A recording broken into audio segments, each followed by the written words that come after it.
Ladies and gentlemen, Sierra Eagleson performing her original song, Fiddler's Green.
She sings out the tune, my eyes not leaving her face,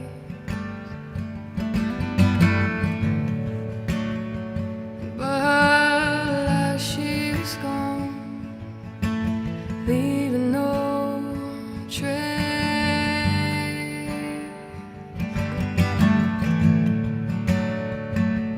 But I still hear her voice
Hello, and welcome to episode number 4 of the Music Community Podcast. I am Dan Drumstone, joined today by awesome co-hosts Doc Bizzle and Random Girl Singing. How you guys doing?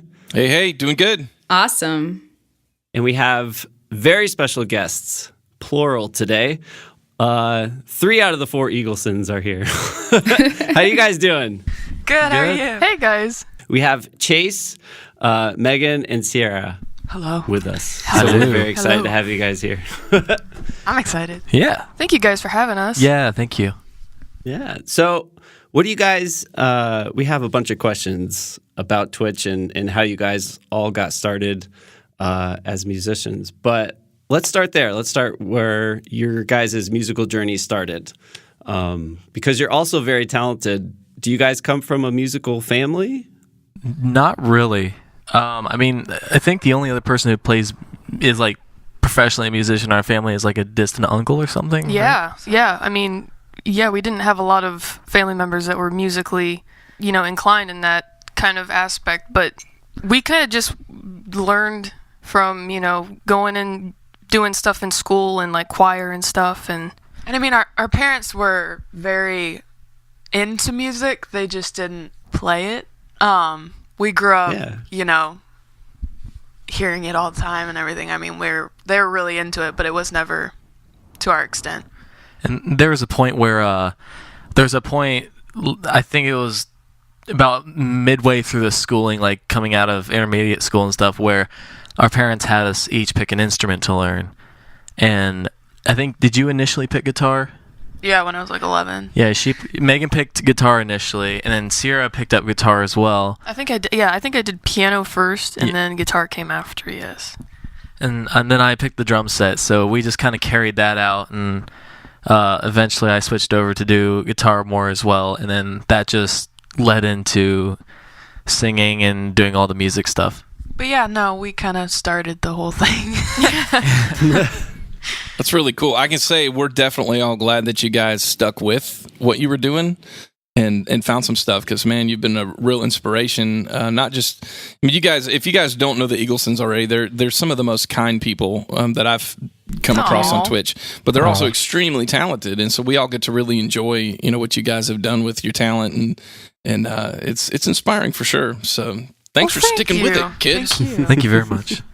Yeah, absolutely. So which Eagleson was the segue into performing live on Twitch? Chase takes the stage. Yeah.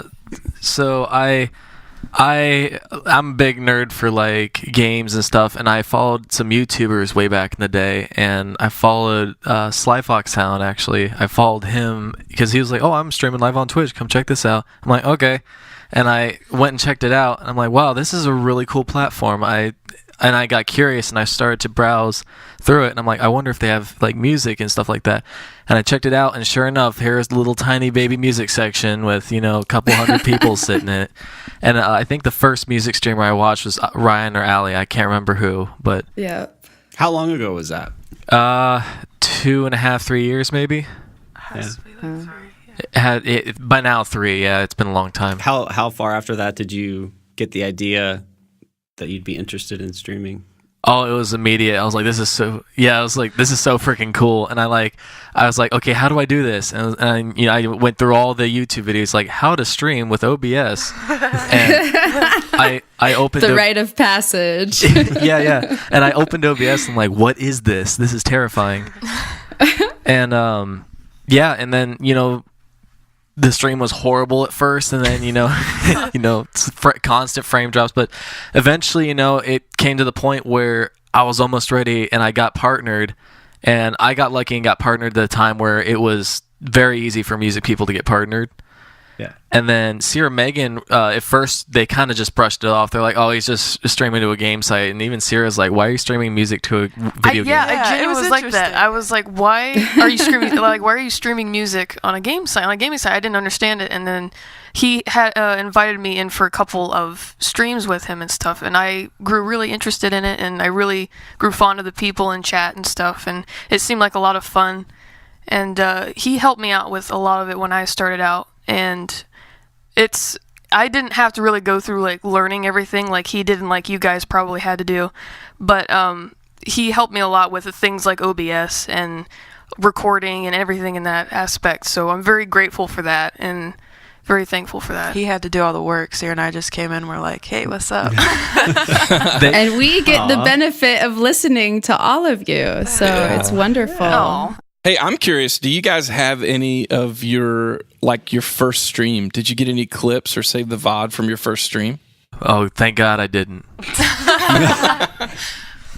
I don't think I did, but I do specifically remember the kind of people that were in my first stream, and I got a lot of support from obviously Chase and as well as Allie and Ryan, LT Chicken and Richie. Yeah. They were my first raid. Allie was my first raid, and so I'm very thankful for them too in that aspect. And I remember all of my first mods and everything, so that's all still fresh in my mind. But I don't think I have any like. I think I went through my recordings or clips the other day just to go through clips, and I had one of like a super ugly laugh or something for my first stream, and I think that's the only one I could find. So it still Leave counts. it to Twitch to capture our ugliest moments, right? Yeah, Right, we right. always have that. We don't edit that out. Speaking of which, I remembered the question. Speaking of that, YouTube.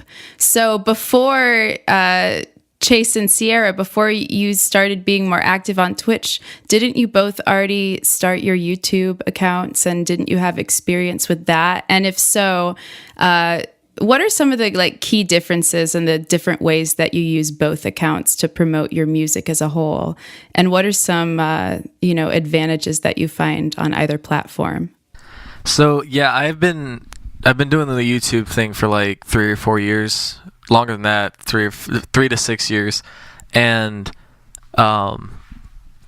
it's just something I started doing for fun. And when you first start a YouTube channel and you put stuff up, you're not going to get any views. You got to tag it and you got to promote it and hope for the best. Make sure you have good content and quality. It's quality content, and it was just something that had to be built over time. YouTube is a very fickle animal. Like, it's either going to love you or it's not going to. You got to get very lucky with a video or build it over time. I mean, there's no cheat code to it. There's no easy way through. It's just something you got to build. And I think the biggest difference for me between YouTube and Twitch, especially now, is YouTube is the place that I just keep the very best I have to offer. Like, I spend a lot of time shooting the videos and editing the audio and making sure everything sounds nice. I mean, I drag Sierra out into the woods to have her shoot the video for me. She's like, Chase, I don't want to do this. I'm like, please, you've got to do it for me. But it's definitely worth it. And he, again, with the YouTube thing for me too, he helped me. That was another thing he helped me with. I'm not really good with, I'm still not. I'm not good with, not good with technology all that much and recording. And so he helped a lot with that too. And he's actually the one that also got me into, you should start, recording songs and putting them on YouTube and stuff. And at first, again, I was very hesitant. I wasn't really interested. And then, I helped him out with his stuff, kind of the same story with Twitch. And he helped me out with all that stuff too. Now Leonard Skinner was reposting your stuff. Yeah, and now you've really started to make a name for yourself on the internet. And, I remember when you first started singing with Chase on his stream. Yeah. Right after Creative had launched. And it was Yeah. around the time that Chase was partnered. And some folks I remember were encouraging you, saying you should get an account. Oh, yeah. And that was another, a big one. Yeah, that, you kind of didn't want to, it seemed like. So what changed? I was very hesitant. And I think the big thing was because I didn't really know how to interact with people in that kind of, aspect, like from them being behind a screen. I didn't really, they weren't face to face. And I was already a very socially awkward person in, face to face. So the thought of me streaming was just, I don't know, I was very hesitant with it. I was not really, I didn't know how to go about it. And so, but with Chase helped me a lot, and it was lots, smoother sailing, I think. And I think it's good for all of us too, because we the streaming, like the difference between YouTube and Twitch, the biggest one is that Twitch is very interactive. You're talking and communicating with your audience, and it's a lot more intimate. YouTube, you just feed them something, every once in a while, and they eat it all up, and then they'll tell you how it was later, in a Yelp review. Yeah, Yelp review. Now, Megan, I think the first time I saw one of your streams, you were doing like creative makeup or something like that. Did you start on Twitch doing makeup first or doing a variety? Yeah. I started with makeup because music definitely has grown for me in the past year and a half or a year. I started with makeup because I didn't have quite a big enough set list or songs that I knew to be able to play longer than an hour or half hour, and I wasn't as comfortable as I probably should have been, kind of putting my stuff out, but yeah, I did start out with makeup, and I think it's cool to kind of keep your channel with different stuff going through there if you can. I like it like that. Yeah, especially as you're building a community and you get to the point where people want to hang out with you no matter what you're doing. It may not be all of the viewers that come and show up no matter what you do, but it's cool when you start getting that 20, 30, 40 people or more that it doesn't matter if you're playing Minecraft or makeup or whatever, they just want to hang with you. That's one of the things I like a lot about Twitch. Yeah, absolutely. How has streaming changed your guys' life, like as a family? And because it'll affect people, but I mean, you guys are a family, and I'm very curious about that. Like, it has completely, it's more than I ever thought it could be. I mean, as a family, the three of us, it's brought us closer because we can kind of share the experiences and just kind of connect on a different level with what Twitch has brought. But adding on to that, just the community in general, you've built a family outside that you wouldn't find anywhere else. I mean, I wouldn't have met people outside of Ohio probably, and being able to travel to TwitchCon in California and all the places we get to meet up, it's insane. I mean, Twitch has been amazing. There's really no words for it, honestly. The music community is really special specifically as well.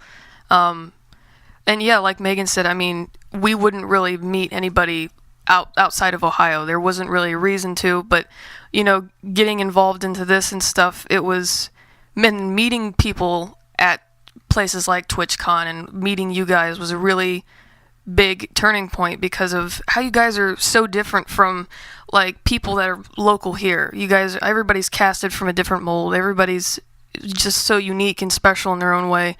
And it was really cool to be able to connect with people that were like us in that sense. And it's really changed us, physically and also musically as well. You guys inspire us a lot to continue doing what we're doing.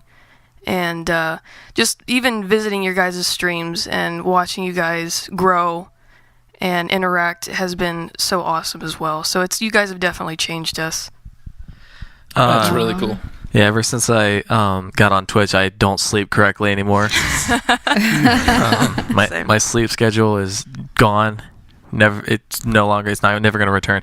But yeah, everything they said, and the whole thing about it bringing us closer together as a family too, is that my sisters and I, we're brother and sister and everything, but there was never that like something big that we all connect and work together on almost before. Yeah. And the past, I want to say 4 or 5 years, I've really grown close to them to the point where they're my best friends. But yeah. So that's amazing. It's okay. I gotta push through this. But yeah, they're my best friends at this point, and it's just cool to meet everyone. And like they said before, it's having, especially the music community. Like I want to focus on that too, because it's just, with all the drama that can go around, or just toxic people out who are being toxic out there, the music community is just this nice tight-knit little community, and everyone is everyone's friend. It's the coolest thing. Yeah, it's one big happy family. It's very special. Yes.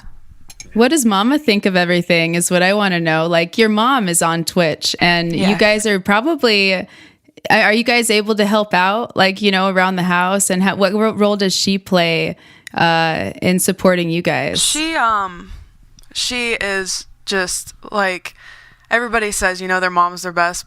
Their mom's the best. I can talk, but like, she is like nothing else. She is everybody's best friend. I mean, you cannot love her. She's the most supportive person that we could ever ask for, and she has been a stay-at-home mom, so she's just literally the support, and she takes care of us all, and she's we're all she's involved in everything. I mean, including Twitch-wise. She tries to get in there and watch us and stuff, and she's very supportive, and and she is now my mom too. Just so everybody knows. Yeah, she's just mama. Yeah, she's mama. Yes, but she's. I don't know, like... She's just the greatest person ever, honestly. Yeah, she's amazing. We love her very much, and she's very, very supportive of us and what we do. I first told her, I was like, oh, okay, so I'm streaming to this website. It's a gaming website. She was like, what are you doing? Like, why? She's like, okay. And then the moment I was like, oh, but I can... Look how like awesome this is doing. Like, this is incredible. We should get Sierra Megan on this. She's like, wow, that is really cool. And then when we started getting partner and stuff, I'm like, and we can actually make money on this. It's actually it's awesome. It's a way to make some money on the side. It's a really cool thing. And she's like, wow, this is really cool. And ever since, she eventually got an account and she mods for us. And she's one of those people who she's one of those I'll give you the shirt off my back kind of person. Yeah, 100%. Anything creative, especially that we wanted to take on, she was very supportive with. And I think she was never like, no, don't do that. Exactly. She was never really hesitant. She was always very, very supportive, especially anything in the creative aspect. When it came to picking up a new instrument or singing, or even this Twitch thing, she was like, okay. Both of our parents, really. I think that's why we are where we are, because they were just, it was never, are you sure you want to do that? It was always 100% go for it, do it. We're behind you. Awesome. Yeah. And it wasn't just the generic, oh, follow your dreams, honey. No, It was like both of them, they got involved. They were intrigued. They asked specific things like, all right, how do you want to do this? Or how do you want to go about this? Where can we help? Yeah. And that really, really, really helps you not having as many people around kind of pushing you. They were those people that we needed, the peer level and everything. They were that push we needed. They were the critics as well, and they would just give us any input that they had, which is what we needed. And they were just very supportive, and they're still so supportive. We're so lucky to have the parents that we do. Yeah, we would not be here in the slightest if it weren't for them. Yeah. Yeah. It definitely makes it easier when family and spouses or partners, whoever, kind of says those words to a streamer. In my opinion, when my wife is like, "No, go stream. You're doing great. Keep it up." Da da da. Yes. Yeah. I hear stories about people having issues with that. Their families are like, "Oh, you shouldn't be an artist." Da da da. Or blah blah blah, and that really takes a toll on people trying to perform any kind of art. So that's really cool. That's awesome. Yes. Yeah. Did you guys ever sing and play together before you started streaming, or Oh yeah. did that come about? Yeah. Yeah. Oh yeah, lots. Yeah. We live on a lake, so there's a Great Lake, so there's a few islands before the Canadian border. So there's one, and it's quote unquote, air quotes, a party island. So there's lots of bars and wineries and all that fun stuff. So Chase started, and then he brought Sierra and I along later on, and we all played those through the season, the up season, so like the summer and everything. Yeah. But Chase definitely started the whole thing. Yeah, we did. We started doing the gig. I started gigging long time ago, and I started a bowling alley, for tips. And then, oh yeah, it was rough. Thank God no one saw that, or there's no video of that. But eventually grew to the point where I could gig almost professionally. Well, it was professionally at that point, and then I started bringing Sierra Megan along. We would play on the island, and it's one of the coolest places. There's not many places like it, that's for sure. No, it's It a lot of brings people fun. from all around. Yeah. Yeah, it's a lot of fun. if you took money out of the equation completely, like if you were going to make the same amount one way or the other, would you rather do an outside gig at a party like that where you can see real people in front of you, or do you prefer sort of the Twitch kind of at home chill vibe? Like, do you have a preference? If I could take everybody from Twitch and put them outside in a patio, that's what I would do. That would be perfect. I have, even not meeting half the people that I've met, I have built such a relationship that everybody is so supportive of everybody. And the people you play for a gig, yes, you're intimate with them for 3 hours or however long you're there, but you'll probably never see them again. I mean, but if I can take the Twitch people and put them outside, that's what I would do. Because our live jams too at TwitchCon was so much fun. I had so much fun just playing with you guys and all the other musicians as well. So I would definitely say that too. Yeah, if I could take them. Yeah. And that's, in my opinion, that's what TwitchCon should be next year. There really should be more opportunity for us to connect like that in a good venue. So we're gonna do it in January, baby. But Oh, yeah, I'm have so all of our excited. viewers there. So stoked. So excited. But yeah, no, it depends for me because Sierra's, you both have been there for some gigs where it was just dead. Yeah, it was just rough. Megan's like, yeah, we have. No, but there have been gigs where you're just the radio, and it bothers you as a musician because you think to yourself like, am I doing something wrong? Like, why isn't this like other gigs where it's been more involved? But I guess it depends. Like Twitch, you can always guarantee there's going to be that interaction, and that's what it's about. Because if you have ever played a live gig where the whole audience is just involved, and it's the most fun thing ever. It's amazing. Yeah. But yeah, if we could take all the Twitch people and just put them in a room, that'd be awesome. Yeah, that'd be fun. I suppose there is always that risk during live music that everybody will just be kind of doing their own thing and you won't really have a connection with the audience. Is that what you kind of mean by just being somebody's radio chase? Or Yeah, like we've played a lot at like restaurants and stuff, and I've only had a handful of gigs like at listening room type stuff where everyone's just there for the music, Yeah. Speaking of that, do you guys have any worst gig or performance stories? Or best gig. That's true too. We got both. We got plenty. We could tell you some stories about some stuff we saw on the way back from some gigs at night. Yeah, that's Oh my god. 2 a.m. ferry. Those are the best. Those are the best, man. We can talk to him about the anglet. Angling, yeah. That sounds like a song that needs to be written. The 2 a.m. drive home song. The ballad of... The people that have to come to the island. The island, like we said, is a party island. So a lot of people are already, quite refreshed before they get there. Yeah. So you meet some really amazing characters, and you're just sitting there laughing. And we have to take a ferry ride over there, obviously. And there's just people there that are already they're there, man. They're just so happy to be there, and they're excited to get onto the island. And it's just funny to watch. They make you smile. It's funny to watch, though, and you're sitting there laughing. As in worst gig, I don't think like anything like catastrophic has happened where like it's just made it bad. I mean, Thank you God. have like off gigs where you're like, well, I could have Ever done gig this with better. Chase? Oh no, Where you could have done something better, but I never think of it as a worst gig. I think of it as like a growing opportunity and something to learn from. So, but nothing catastrophic has ever happened. Like I fell down or like I hit myself or but Hit yourself. yeah, I don't know, but Dang it, not again. I hope I don't attack myself today. but Again. Not again.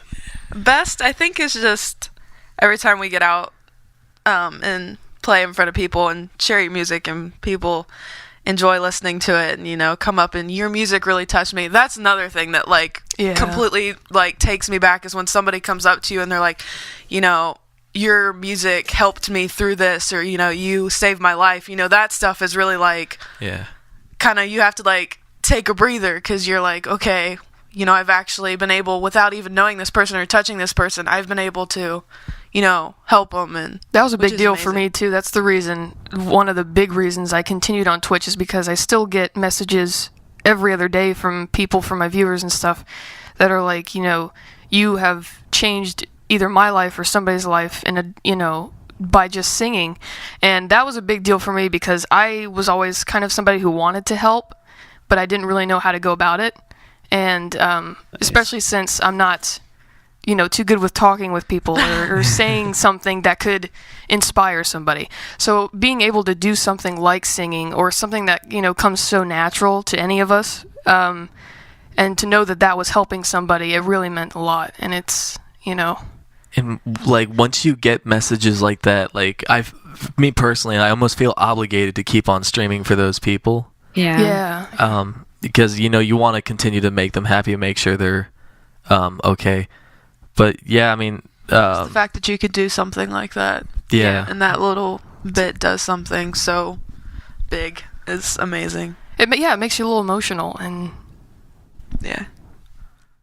It is. It's a service. Yeah. Absolutely. It's being of service and being able to use, something you enjoy and are passionate about, to be of service without having to. Yeah, it's really special. And it must be even more special that you all get to do it together with folks who support your goals and, to be on a team. Absolutely. It's pretty cool. I personally have watched pimples and blemishes clear up right off my face while listening to Sierra sing. Like, just everything becomes just. I'm like, I look 10 years younger. Look at that skin shine, baby. Fountain of youth. I think the worst gig I ever had was I was playing a gig at the winery. There's a winery out by the water, and it was an outdoor gig. It was very pretty, and it was very sunny. There's a couple couples, sitting enjoying wine and stuff, and I'm playing music, and I'm like, it feels a little bit colder, and I'm like, oh, the sun went away. Where'd it go? And, and I'm like, wow, sorry, it looks really dark over there. The clouds look pretty dark, and I'm like, it'll blow over because like when you're up here, storms shift direction constantly. You never know where they're gonna go. I'm like, it'll probably pass right over this tiny little island. It's not gonna hit us. And sure enough, the downpour started, and I'm like just frantically trying to take apart my stuff and hightail it up onto the deck. Oh but my gosh. Yeah, that's what happened to me. Yeah, rain and outside with. Did anyone help you? In the crowd? No, Like were this- gonna get wet. This one really old guy came up, and I'm like, and I just looking, I'm like, there's no way he's gonna be lifting stuff. Like, I don't want him to like hurt himself. I was like, no, I got it. Chase can really like.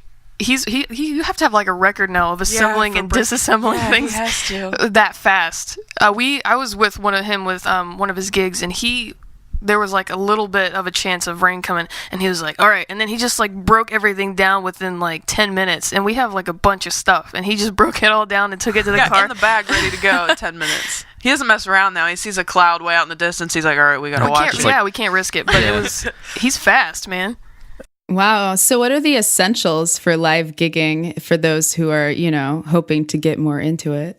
All you need, like, I would highly recommend, like, everyone, there are people like, I don't know if you guys have had this, but the people who come in the chat and they're like, what's that echo? What's the echo? What is that? Why is your stream echoing? I'm like, well, that's reverb. Auto-tune? Yeah. But I highly recommend that you have a mixer that has a reverb capability. It's just a nice touch, I love reverb personally. It fills in the spaces, I think. Yeah. It adds nice ambiance. Yeah. Yeah, and so have a mixer that has some reverb. Get yourself a loudspeaker. You can only use one if you want for now. But a microphone, that would help. That would help. So have a microphone on a stand, cable, guitar. Make sure you have a pickup so you can plug it in with a quarter-inch jack. But other than that, you don't need much else. Just a very, very simple setup. You can get a full rig like that for under $500. What kind of mics do you like for live setup? Definitely handheld dynamic. Shure makes great affordable ones like SM58. You can't go wrong. It's the standard. You see it everywhere, and like you can run it over with a truck. It's not going to break. Can confirm. Yeah, I was about to say, can confirm that done. Awesome. And you can go fancier like the one Doc has right now. Ooh. Doc's, What's he got right he's there? rocking that Neumann. Yeah, it's a Neumann KLM 105. It was a gift. It's a very expensive microphone, but it was a gift. So That's very nice. Yeah. What do you use for live streaming? What do you all use as your setups? Do you share computers? Do you have different computers? Do you share microphones? How does that work? We all have our own setups in our room. Like I run off my PC, Sierra still runs off a laptop, but Sierra and I do share a because we're both upstairs in our house, so we do share a microphone and a interface and all that. But we're all pretty independent with each of our setups and where we're at. Chase, you're good on the microphone names too. The Audio Technica that we have upstairs. What's the name that you of see all over Twitch, pretty much. I think everybody has one. Literally, if you're looking to get into streaming music or just streaming in general, if you're looking for like that condenser microphone sound, the Audio Technica like AT2020 or the AT2030, which is what they use, is so much bang for your buck. It's $150. It's a good mic for microphone. Yeah, that's what I'm recording on right now, the 2035. It's a really good all-around mic. I think it's really nice. It is. I mean, it can compete with like $500 mics easily. Oh yeah. But that's what they use, and they use a Steinberg interface. UR 28M, I think it is specifically, but Yeah, that one's a really good too, all around. It gives you a nice, adjustments in reverb and stuff. Well, it's so simple to use. That was so important for me going into it, not knowing about anything, and it was just like super easy. You plug it in, it came with the software its and own everything, software, and it was just really easy to maneuver, which is important. Yeah, you don't have to fuss with any computer software, any extra software to do effects and things like that. Exactly. Yeah. Well, this talk is perfect. One of the questions I had for you guys was, even recently, the past few weeks on Twitch, some of the newer streamers are thinking about upgrading, their microphones and trying to just get a better quality stream. Someone that's just starting out, let's say they have like one microphone, what would be like something that has been essential to your guys' streaming sounds, like the one thing that you couldn't live without, would you say, as far as setups go? Talent. that was Doc Bizzle. Sorry, that was me. That wasn't them. I was saying that on everybody's behalf. Don't suck. That helps first, and then sorry. Go ahead. Oh my god. For me, probably the being able to have the effects. Like I did a few streams just on a microphone with nothing, and it was just very and flat, and the nothing fancy that kind of caught your attention really. So probably like being able to have the software and being able to do cool things here and there and spice up the regular stuff a little bit. Yeah, I would definitely say the an interface, something to start off with. Something simple like that. It's really cool to have those effects, and then you can always use, I guess, something. I'm not really good with the tech stuff here. I'm trying to think. You're doing great. Thanks, Chase. Thank you.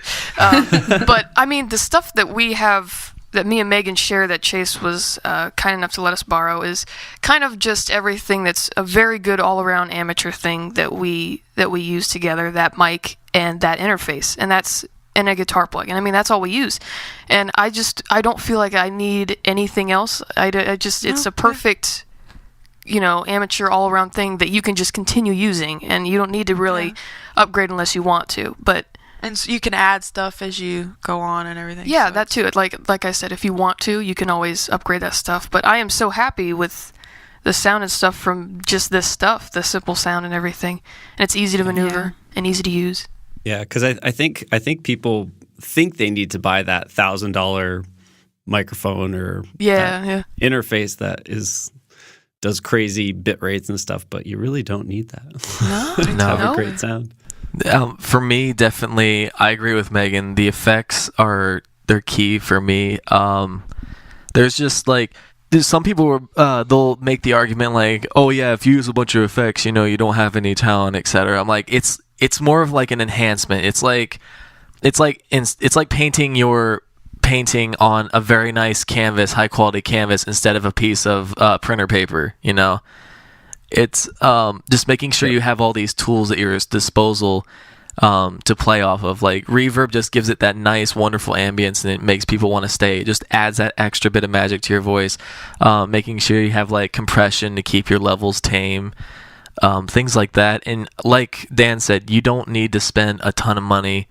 You can get a $150 mic and a $150 interface and have almost studio quality sound, and for like budget price. And music stuff is expensive as it is. Like, I would know. Yeah. I would say definitely effects. Yeah, Yeah. I agree. What about? I actually have a question. Have you? Yeah. Have you? I'm sorry, Dan. Did I just cut you off, Dan? No. Some of the new stuff, like, since TwitchCon, Twitch has released sort of some new things. They've released achievements. They've made some changes in how you view your stats and some of that stuff, like on the technical end.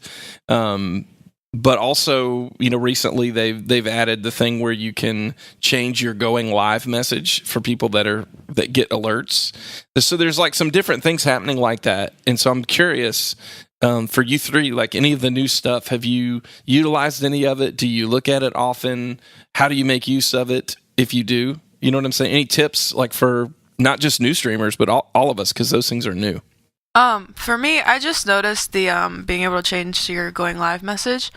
And for me, sometimes I stream different things, and you can't tell till you get into the stream what they're streaming. So if they have push notifications on, it'll pop up on their phone. It just says, Megan Eagleson's going live, and then they get in there and they see that I'm streaming pub, or I'm streaming a game or makeup or whatever, and they're like, oh, I thought you were doing music, so it's nice to actually be able to edit that message and say, this is music, or I'm playing games. It's nice to have that immediately. And then the people too that see, oh, it's music, they go immediately in, and the other thing that I really like is the stream summary at the end of every stream that you get the day after, that just gives you, especially me pushing for partner, I like that it has your achievements there and how close you got, what that stream did for your achievements. And I really like both of the. And like what Megan said too, the one thing that I like, even though I don't really necessarily use this now, I really like the road to affiliate and road to partnership. Yeah. I like how they're very technical with it now, and they're treating everybody the same in that sense of, you need to accomplish these types of things in this amount of time. When me and Chase were applying for partnership, it was all over the place. It was, you had to do this, and they were partnering some people, and then there were some people that they weren't partnering, and it was kind of just all over the place, because I think they were just trying to pull things together. And now that they're really just mapping things out, it's really cool that you can have a checklist or a criteria that I wish I would have had, or that I'm sure Chase wish would have had. Yeah, it's like an even playing field now for everybody. Yeah. So I think that's really cool, and then you can just check mark that off, and the sub gifting too is so amazing. Oh, I love. Yeah, Yes. it's such an amazing thing. Such a sweet thing. I love it so much. It really is. One of the coolest things Twitch has done, honestly. And speaking of cool things Twitch has done, Twitch has been on fire the past year and a half. On fire! With just the improvements, what they've added on. Like, even it started with when they revealed Amazon Prime. Ever since then, they've just been on it. Yes. Amazon Prime was brilliant. They introduced Prime subs. The partnership affiliates was new. Yeah. Yes, the goals is really good too, because you can it gives people the end of the road. It's the end of the tunnel. Like, where do I have to go? Yeah, it continues. you're not It flying drives blind. you. I think it drives them. Yeah, you're not flying blind anymore. You have. Gives you something to work for. Yeah. It's no longer a Twitch guesstimating. Like, oh, do I think these people will do good on Twitch as a partner? No, they have a checklist and they have it all checked off. Let's invite them in. It's go time. Yeah. Yeah, it's cool. I know for me personally, I started using the different go live message, and it made a difference in, like, usually for me it would take sometimes 20, 30 minutes to kind of get the first little core group to show up. And then things would go okay from there. But lately, over this last week and a half or so, I've been using that, and I've started, like, almost right out of the gate, I'll have 25 or 30 people that show up immediately. And I'm assuming, part of it is because of that actual alert. Instead of it just saying Docs Live, I actually tell everybody, here's what I'm doing today. Here's what's going on. I've got a celebration stream or something like that. And it's made a big difference for me. I've seen it in my numbers and people showing up quicker, and they already know what to expect. Like Megan was saying, they know, okay, Doc's not playing Rocket League today. I'm going to play some music and we're doing this and celebrating that. And it's pretty cool. I would encourage anybody to at least give it a try. I know the channels that I receive notifications for often, because I receive 20 or 30 of those alerts through the day and through the evening. I just kind of dismiss them quickly because they all say the same thing. So-and-so went live. Okay, they're live. Okay, they're live. But if it says, I'm live wearing a banana suit right now, it's like, I'm going. Yeah, I'm going. I got to go check this out. But Chase is wearing a banana suit, I think it's nice, too, to add your little, your personal little whatever to it. Everybody has their little sayings and everything, and being able to throw that out into a notification is cool as well. You can meme a little bit. You can throw a little bit of that meme in there. Yeah. Oh no. The going live messages freaked me out at first because I thought someone was just sending me like a weird message on Twitch, be like, I'm like, I've got ham and I'm in a suit now, and I'm like, wait, what? Yeah. Like, why are you telling me? Yeah, why are you telling me this? I don't want to be whisper, because the whispers, like the push notification on your phone, it looks the same as a whisper would. Yeah. It does. It is a little off-putting. I also think it's helpful too, because with the IRL and creative categories, the level of, difference of what you're doing on those categories, it can you could be painting, or you could be doing makeup, or you could be, playing guitar on those categories. So it's nice to be able to kind of let them know. Exactly. Yeah. Oh yeah. A ham suit.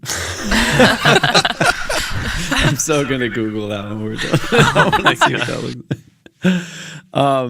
I want to talk about songs for a little bit. First up, songs that you guys put on your song list.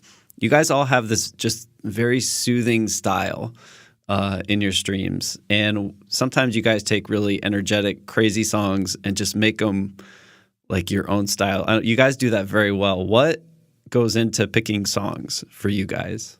If I like it, I play it. Is this my basic thing? Yeah.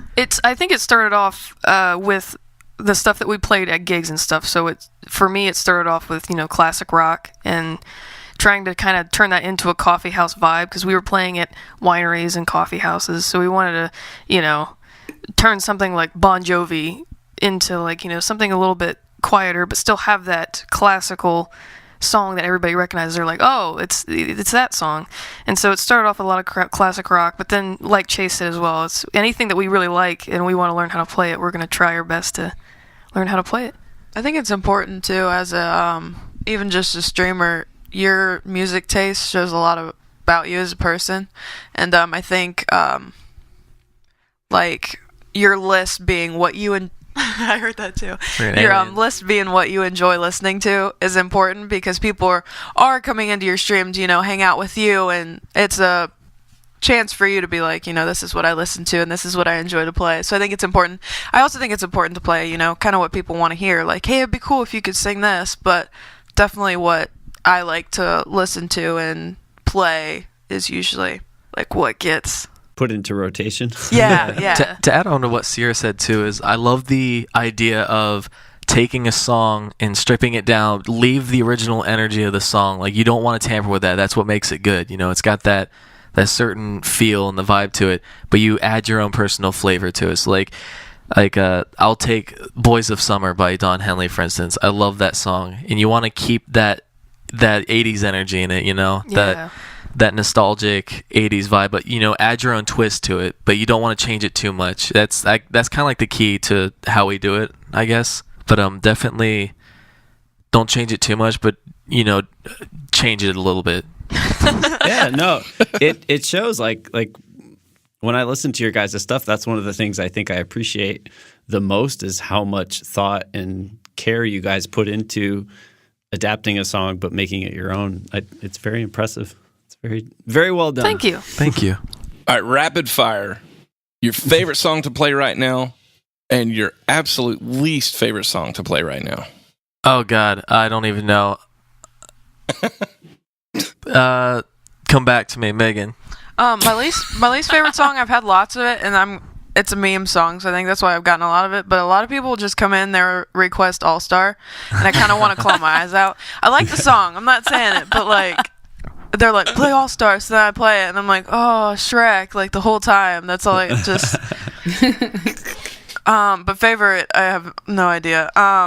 Yeah. Now you know my pain. Yeah. Would it happen to be about a certain color of landscape? The yards of orange.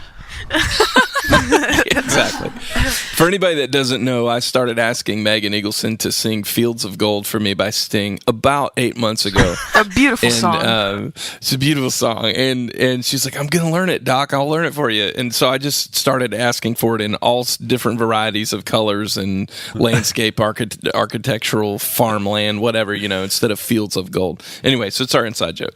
I almost never wanted to learn it though, just because every time he came in, he had a different way to say it. I wanted to Continue that. yeah, and then I finally learned it, and I was like, you What gotta could keep Doc doing come We it. even trapped you in the car at TwitchCon and started playing it on the radio. Yeah, Remember on the way to that thing? We were on the way to Trevor's house, and Doc's like just quietly turns it on and turns it up, and I'm like, I didn't notice till a while, and everybody was just staring at me, and I was like, oh. There's nowhere to go. Yeah. We're moving. My favorite song to play currently right now is a song called Redbone by Childish Gambino. Oh man, It's such a groovy song. It's one of my favorites to play right now. I think I play it like almost every single stream, and people are just like, "Oh, come on again." I'm like, "Yep." But get over it. My least favorite, I would say right now, would be. It's a beautiful song, and I love it so much, and I grew up on it. But I've played it so much that you're kind of just like, "Oh, this song again." I think it's "Landslide" by Fleetwood Mac. I know it's terrible. I know. It's got to but be some kind of like music sin. It's I know it's terrible. I feel terrible, but it's one of those songs where I'm just like, you again, could probably fall asleep and sing it in your sleep. probably. But it's a song that like it's just a song that I've like. That's like one of the first songs I learned playing when gigging and stuff. And it's still a beautiful song, and I still listen to it. But when somebody requests it, I'm kind of just like, okay. Yeah. What does Redbone sound like? Could y'all sing a little a cappella for us? It's so I'll lay high. down that beat. Yeah. Yeah. Yeah. Daylight. Yeah. It's all in falsetto. I love it. That sounds awesome. It's a really groovy song, though. Super is. good. Yeah. Very good. For me, favorite song right now, I do love the Redbone song. I learned it recently because I heard Sierra play it once. So I was like, oh, okay. I heard you do it the other day. It was really I was like, I see you, fam. I see you. It was really good.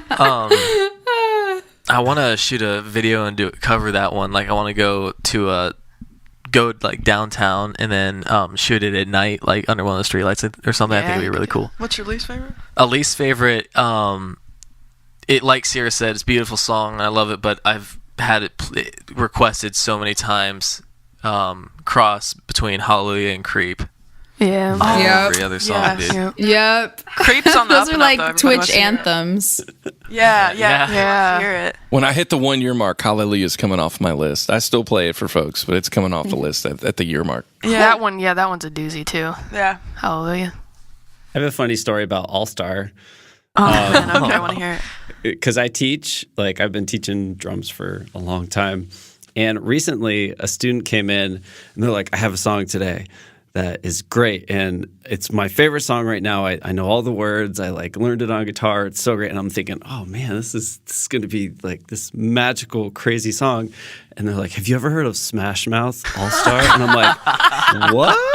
Like it's like cool now. It's a cool song again. It's Yeah, weird. It's like retro. Come back. Yeah, Dude, Yeah. have you Back, heard it's a this big song? meme. It's up and coming, man. that's a big name.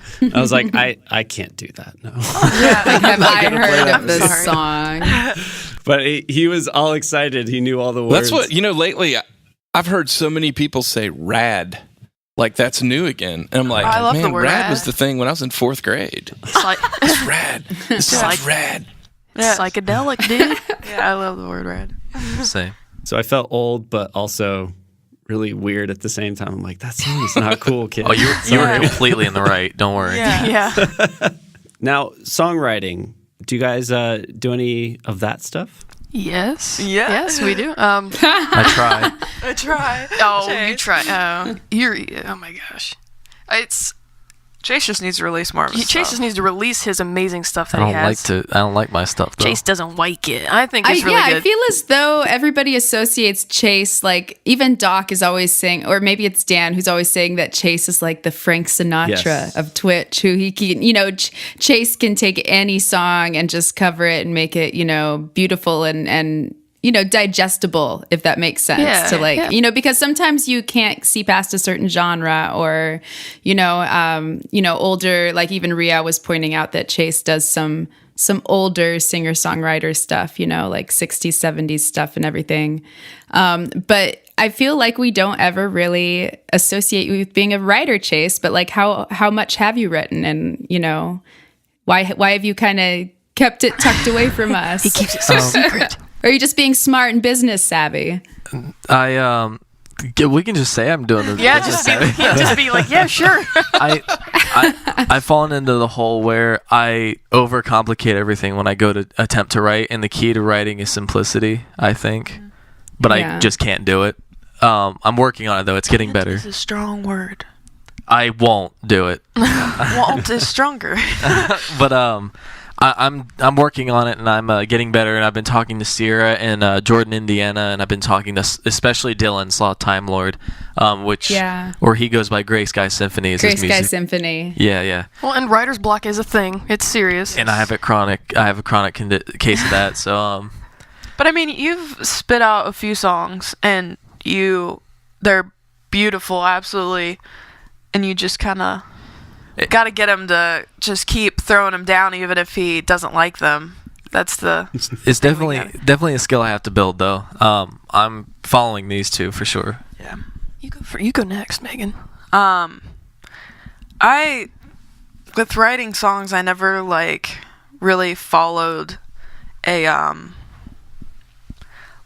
specific route or The template and stuff. Yeah, the template to write a song. I just kind of found, a few chords or something funky on the guitar, and I'm like, oh, that sounds cool, and then, threw some words down to it, and I've kind of just always done it that way. And I think when you're writing music, you pull from certain artists and that thing, but I kind of pull from everywhere. I pull from 80s and 90s rock to new to new, not pop, but there's certain artists that are in the pop. I'm not a huge pop fan, but there are certain artists that they have the blues and the jazz that I pull from, and the country. I mean, and I think that helps writing and singer-songwriter, of course, because that's mainly what we do. But I think pulling from everywhere, you just get a wide range of different music in general to kind of pull into your own. Yeah. Megan, my favorite song from Megan is the Stalker song. Oh yeah. Next time you guys go to Megan Eagleson's channel, you'll have to request the Stalker song. It's An the original? unnamed. It is an original. Yeah. The untitled. The name was funny. I wrote the song and I had no name for it for a month, and I kept playing it in stream, and I was like, guys, you got to help me name this. And the first line is I follow you home in the dark. It's such a beautiful song, though. Yeah, Nothing stalkery about that. exactly. And if you listen through the song, you kind of get my vibe with it. But definitely, everybody's like, well, that's kind of dark. So how about the Stalker song? And I was like, all right, well, so it's stuck, and it's the Stalker song now. Leave the Twitch chat, man. Yeah, They got you. Yeah, This beautiful. is actually really nice because I never get to talk to you guys about this stuff. I was like, know. oh, we're talking about songwriting. Yeah. My big thing with it was everybody kind of pulls from the whole love deal, for songwriting, about love and heartbreak and all that stuff. And I tried that, and I didn't really come up with anything that I liked a lot. So a lot of my inspirations, they did a lot of more storytelling in their songwriting, and I tried that route, and I really liked that a lot. And there's some songs that are personal that I've written, but there are some that are kind of just, they're like tales, more or less. I think they're just... And that's what I love about your songwriting, is Sierra's able to pull, I'm a very personal songwriter. Sierra's able to pull, from somebody else's experiences and write a song about it, and that's really cool. And I do look up to her, and I pay attention to what she does for that aspect of what she does, because that's that's so cool. I'm like, well, I did this, so I should probably write about it. And she's able to, read a story and be like, I can write a song about this story, and that's really cool. And me with vice versa with Megan too. She's very personal with her songs, and that's something that I struggle with. So we do feed off of each other in that sense when it comes to songwriting. And, and I think lots of people are very scared of songwriting because, especially people that do write very personal songs, they're like, well, I don't really want to put this out, because you're technically laying almost a part of your soul out. You're like, here, I wrote this and it's super personal, and you're just kind of sharing it. But it's such a interesting feeling being able to lay down a song that explains so much, but it's also doesn't explain anything. You're not dropping names, you're not dropping this, you're not dropping that, but being able to just kind of put that out there and people wanting to hear it, and people being able to relate to it is oh my god, relatable. Yeah, it's so relatable. It's an amazing thing as well. Songwriting is truly an amazing thing. And I love how you both have your own styles. Like Sierra, for instance, her song "Fiddler is Green." I was like, "Where did you come up with that? It's stunning. It's my favorite song you've ever written." And she's like, "Oh yeah, I Googled a story about like a mermaid and a sailor." Yeah, it's pretty much a tale of a mermaid and a sailor, and it's like, oh wow, and Fiddler's Green is just a sailor's term for heaven, and it's just something that I got the inspiration from. One of my favorite artists, Ben Howard, he wrote a song called Conrad, which was it was a sailor's tale. And I got a lot of traction from that, and I got a lot of inspiration from that, and I decided to write something that was, sailor kind of inspired, and that's how Fiddler's Green came up, though. That's really cool. Thank you. And now you know. Cool. And now you know. The more you know. Yeah, songwriting definitely exposes, a lot of people feel vulnerable when they kind of show off their stuff. But I always tell people for every song that you let people hear of yours, there should be 10 that people will never hear. Does that make sense? Yeah, absolutely. Yeah. Absolutely. Because people feel like everything that they write, they need to share with people. And that's not the case. You should write songs for you. And if you never let anyone hear it, that's okay too. Well, Yeah. even some of the most successful songwriters in the world, like take Ed Sheeran for example, there's been interviews and he's like, yeah, I've got all these albums out and everything, but I have hundreds and hundreds and hundreds of songs that I hate and they suck. Yeah. And he's like, when I first started writing, he's like, it sucked. He's like, when I first started playing, I sucked. But you just gotta keep building. It's like playing music, you gotta keep working on it till it gets good. He could have kept that silly Castle on the Hill song in the vault as far as I'm concerned. Doctor and Shade. Well, Prince too. Prince, everyone talks about his vault of music, but when people would ask him, what he considered himself, he'd never said artist. He always said, I'm a songwriter, because that's all he would do all day. Yeah. And I'm sure we saw like one of every 1,000 songs, that he came up with. I never really listened to Prince, but I will say he had one of the most legendary concerts of all time. The Super Bowl in the rain? Yes. I tell this story on stream so much. Oh. Tell it. I gotta enjoy it again. It's beautiful. Yeah, I don't know what Super Bowl it was, but Prince did the halftime show, and it was pouring rain, like a hurricane, tropical storm style rain, and just wind and craziness. And his show was, in the middle of the field, lots of live amps and mics, and he had dancers, all kinds of stuff.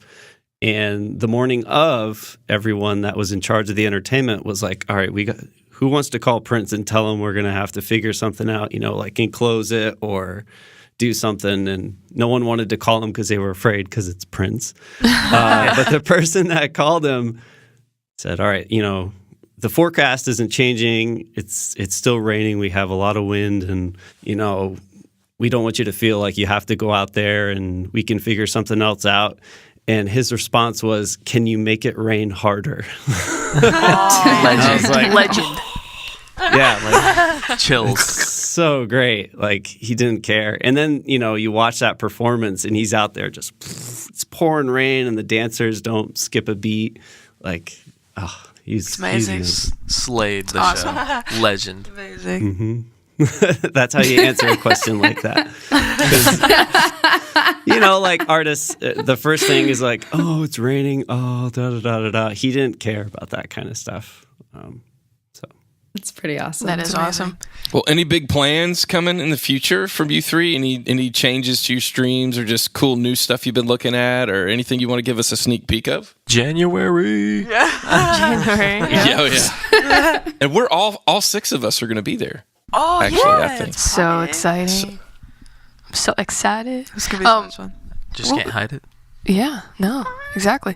yeah, can any of us cook? Like, how, We can all No. Yeah, Ryan's gonna be there too. Ryan Ryan is is a probably chef. Lieutenant Chicken. He's probably gonna take over that whole kitchen. Yeah. Yeah, he's already asked me about doing, planning at least 1 or 2 meals and doing some cooking, maybe even streaming it and stuff. So I think we're definitely going to put that on the books. He was like the best house guest when he and Richie came over here Oh, because yeah. he just like took over my kitchen and he like cooked all kinds of food and stuff, and he wanted to go eat like good food and everything. Just very fun person to, hang out, explore an area with. I can That's make cool. a mean bowl of ice cream. I mean, we can follow recipes, but I mean, I only have like one recipe I know by heart. Mac and cheese out of the box. No. Microwavable Oh yeah. TV dinners. Well, I got late night snacks covered. Oh, I'm so Awesome. I'm the Every snack time king, Doc man. comes into my stream, he has something new that's like this insane creation, and I'm so jealous every time. Doc, I still need to try boiled peanuts. Oh, I'm bringing some boiled peanuts with me, I've dude. never- Oh my goodness. Absolutely. Guys, also, when we're at the retreat in January, we've got to check out the mountains while we're there. We'll Oh, be yeah. in the mountains. Yeah, we'll be right there. There'll be one, All we have like, to do is right look there. out the balcony. Like, I want to There climb they them, are. Doc. I want to climb them.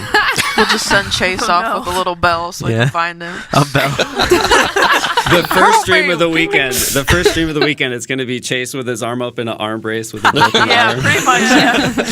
That's literally what it's like being with Chase.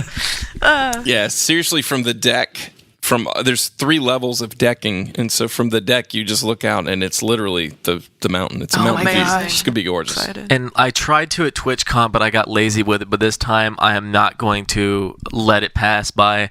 I'm going to be doing lots of shooting videos, like doing like duos, trios, little acoustic things for Twitch to Cool. upload. Like Yeah, clips of pictures. that. All 3 yeah. of us will be bringing our DSLRs too, Oh, yeah. so there'll be tons of pictures. Yay! It's gonna be- Yeah. it's gonna be I awesome. need a high resolution photo. I'm always the person taking pictures. Yeah. Like I don't have like I wish that I had like a brother or sister to be like, here, let me teach you how to do this. This is Right. what bokeh is. Right. Okay. This is how you know what I mean? Like you get to work. Yeah. Like, so I always joke when I'm on your streams that I'm excited to see what my kids are going to be like because they're 1.5 years apart and, they're both kind of pretty musical, but it is neat to see how you guys can kind of, help each other out and be friends. It is sort of like inspiring to see. And I hope to hear my kids, their voices already sound so similar. It'll be interesting to see how their singing shapes out. Oh. Yeah, I kind of wanted to mention that too. Like at TwitchCon, every time I saw any one of you 3, you were always together. And I thought that was really cool. If I'd see Chase and then I'd see Sierra and Megan like right there. Like that trip out there, how was that for you guys? And how was it for meeting everybody? And, Sierra and I, Chase went to TwitchCon last year, so he'd been on a plane. Sierra and I hadn't been on a plane since we were probably like super young, like 6 or 7. Yeah. Well, and noted, Chase, Sierra, and I, we do everything together. We moved from Columbus in Ohio, and we moved to a place that off season there's probably like 500 people here. There's not even that, dude. There's 10 people here. And there's not a lot of people our age, so we're each other's best friends. We would go and do everything together, and it's awesome because they're always here. I'm like, hey, you want to go do this? They're like, yeah. I know they're free because they're always here. I know what they're doing. But No texting you from the next room that they're busy today. yeah, I can't. Yeah, I'm pretty booked. Sorry, man. Right. I can write you in next Thursday. Let me pencil you in. So the trip it's always nice traveling with somebody, but traveling with somebody you're always with, Somebody is- who gets you too. You guys get you me. get me. You just get it's- me. You guys know me. Right, it's so much easier. But especially going into something that you've never done. Chase has done it, but going in and meeting people that you've never met, and having this whole new experience, going in together was super awesome. Because if stuff did hit the fan, didn't quite go how you want it to, you've got them to retreat back to. That no matter what happens, they're going to be there. But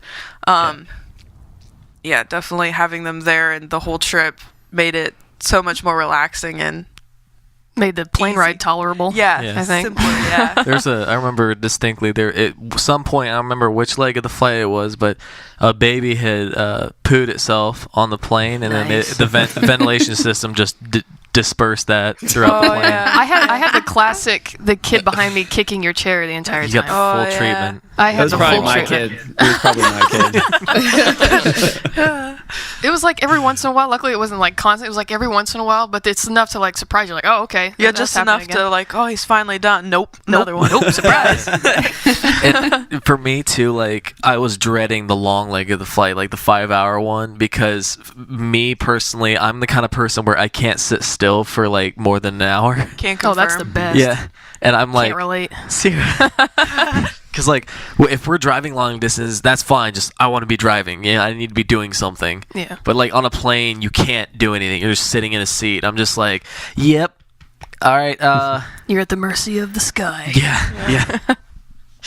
But no, I was really excited too to like see how Sierra and Megan would react to everything, because I was telling them like, you guys got to go to TwitchCon, it's so cool, and they're like, yeah, I'm sure, yep, and then I got to see it in person. They loved it.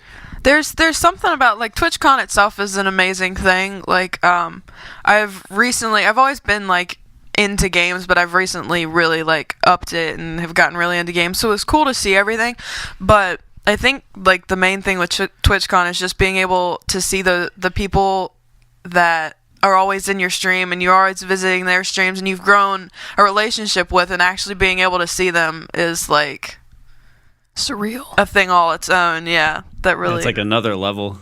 yeah, definitely. exactly. It's amazing. It's really fun to like meet everyone too, like finally see how tall everyone is, because I was just curious, because like some people look really tall on their Of webcam. specific And some height. don't. That's what Chase thinks about. Well, I need to know how tall you are. Well, like I'll be on B Nasty's stream and I'm like, yeah, he looks like a pretty tall fella. He's probably about as tall as me or something. But then I go meet him and I'm like, oh my god, dude. He's so tall. Yeah, I get that a lot too. I didn't think you're But that the funny tall. thing is Yeah. like everybody's personality when we met was like exactly how I expected everybody to be, which is, it's not a bad thing at all. It's such a good thing because everybody was so sweet and everybody was exactly who I expected them to be, which was awesome. Which you don't know if like some people put on, a stream face, whatever their stream, persona is, but everybody was just everybody, and it was amazing. Everybody, the hugs were the best part. Like Yeah. some people were like, I was prepared for people like, I don't really want to touch you, I don't want to hug, that's fine. But literally everybody was just immediate open arms, was like ready to just take you in. Brother's got a hug. Yeah. Aw. Right. No, like as soon as when we got there. Yeah. Oh, higher. Oh, higher, failer. When we got there, I was just standing next to a few people, and I just got attacked from behind, and I heard a giggle, and I knew exactly who it was. I was like, "It's Sly," and I've hugged him for at least like 10 seconds. It's Yeah. probably the longest hug I've ever had in my life. But no, the hugging everyone and meeting everyone was just the best thing ever, and it was And it's just weird, like, you've never met this person, like, physically, but you feel like you've known this person for years, and just seeing them, you're like, okay, cool, I see you now, and, gonna continue the same, I don't know if you guys same noticed. thing, but, like, Doc was, like, one of the people, like, Doc, immediately, like, I saw him, and I was like, I immediately clicked, like, that, like, Beeline straight to Doc. it was him, and, I just immediately knew, I was like, this guy...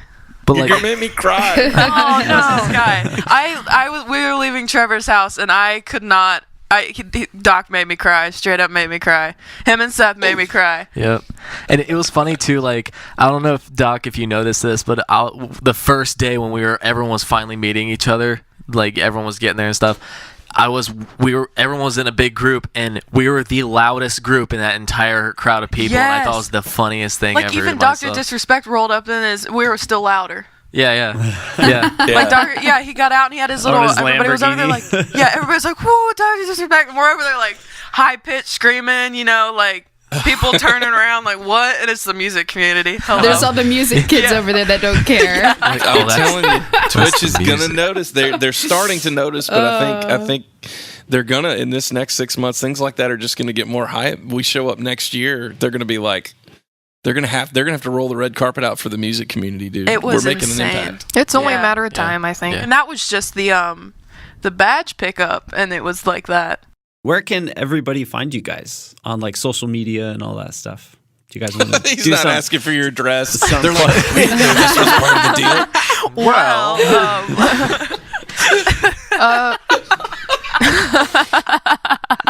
You're gonna ship yourself to me, Dan? I got a pretty big mailbox. We all have Twitters, all have Instagrams, we all have YouTubes as well. We all have Twitch. I still have to make my Twitch account. I still have to make Twitch. Yeah, those are the big ones. I think we have the big platforms. We got Twitter, Instagram. All the names are the same for all our platforms as well. Megan Eagleson, Thier Eagleson, Chase Eagleson. Yes. So if it's you pretty simple search to our find. name, you'll find it. Yeah. Yes. But we have all the regular soch counts. Soch, man. Yeah. Well, thank you guys so much for coming on and talking to us. It was a huge treat. Thank you Thank for you guys so having much us. for having us. Thank you. Absolutely, Dan. Who do we got? Who's up next? Who's gonna be in the studio? In the studio. Next week we have Mike TV Live. Nice. Mike. Yeah. Mike. So Lovely. Yes, we do. So we're going to get even more into discussing things like songwriting and original music. And I'm sure we're going to definitely have a lot to pick his brain about, especially when it comes to licensing and really figuring out ways to market original content and leverage off of that for years to come. So if anybody has any viewer questions, definitely tweet at the Music Compod, or send an email or get in touch with us, and we'll make sure that we ask some questions to Mike TV Live. And Seer and I were talking, like, he's one of those people, like, when we met him at TwitchCon, he's so wise. He just knows, but he's very reserved, and he's just willing to show you and give all the information he has. He's just such a great guy. It's definitely worth checking him out next time. Yeah. Cool. Absolutely. the whole month of December, Doc and Steph, we were messaging yesterday, and I was teaching. I was probably the worst teacher because I'm like, like finding out who we were. I was like, yes, and my students were like, how did I do? I'm like, do it again. I'll watch later. I'm so excited. So it's going to be a really fun month as far as guests go. I'm very excited. But yeah, guys, it's been a huge pleasure for us to talk to you. So thank you again. Thank you so much. Thank you guys so Thank much. you. And everyone, we'll see you next time and have a great week. Bye. Bye. And now, Chase, Sierra, and Megan Eagleson performing I'm Not the Only One by Sam Smith.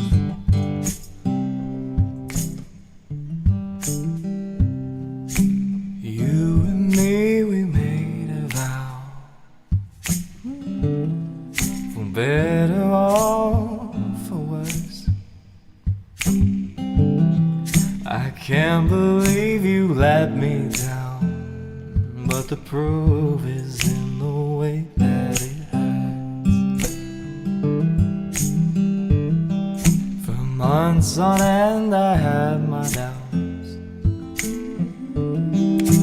denying every tear. I wish this could be over now, but I know that I still need you here. Say that I'm crazy, 'cause you don't think I know what you've done. When you call me baby, I know I'm not the only one. so unavailable. Sally, I know. Your heart's unobtainable, even though Lord knows you have mine. You say that I'm crazy, 'cause you don't think I know what you've done. But when you call me baby, I know I'm not the only one. I've loved you for many years. Maybe I am just not enough. You made me realize my deepest fears by lying and tearing us soul. You say that I'm crazy, 'cause you don't think I know what you've done. But when you call me baby, I know I'm not the only one.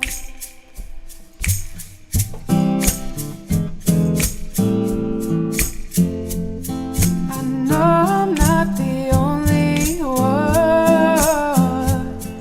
And I know, and I know, and I know, and I know, and I know, and I know, I know, I know.